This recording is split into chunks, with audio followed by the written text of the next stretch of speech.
జై శ్రీమన్నారాయణ అండి. అందరికీ శ్రీమాత్రే నమః. మనం లలితా సహస్రనామంలోని ధ్యానాన్ని కంప్లీట్ చేసుకున్నాం. ఈరోజు నుంచి మనం శ్లోకాలని చదువుకుందాం.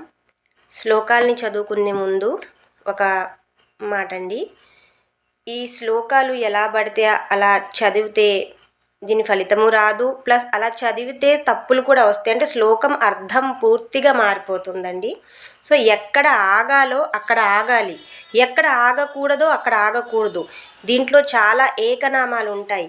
ఏకనామాలు ఉండేటప్పుడు ఏంటంటే మనం అస్సలు ఆగకూడదు.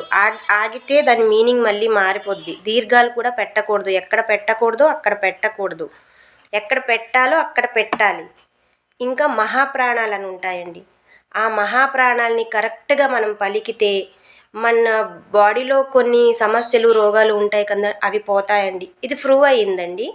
సో మీరు అలాగా పలకడానికి ట్రై చేయండి. నేను అలా చెప్తాను. మీకు ఎక్కడైనా డౌట్ ఉంటే మాత్రం దయచేసి కామెంట్లో అడగండి. ఈరోజు ఫస్ట్ శ్లోకాన్ని చెప్తాను చాలా స్లోగా. దీంట్లో 5 నామాస్ ఉన్నాయండి. ఎక్కడ ఆగుతున్నానో కొంచెం మీరు అబ్జర్వ్ చేయండి. శ్రీమాతా శ్రీమహారాజ్ఞీ శ్రీమత్సింహాసనేశ్వరీ చిదగ్నికుండ సంభూతా దేవకార్యసముద్యతా. 5 నామాస్ అండి. ఇప్పుడు దీన్ని శ్లోకంలో ఎలా చదవాలో చూద్దాం.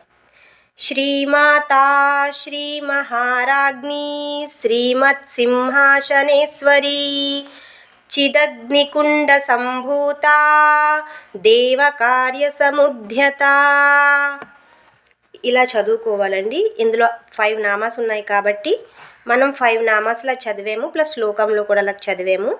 నెక్స్ట్ కూడా ఇంకా రాబోయే శ్లోకాలన్నీ ఇంచుమించు 100 లోపల శ్లోకాలన్నీ ఏకనామాలతో ఉంటాయండి. కొన్ని జాగ్రత్తగా చదువుకోవాలి. రేపటిలో మళ్ళీ మనము ఇంకో శ్లోకాన్ని చదువుకుందాం. శ్రీమాత్రే నమః.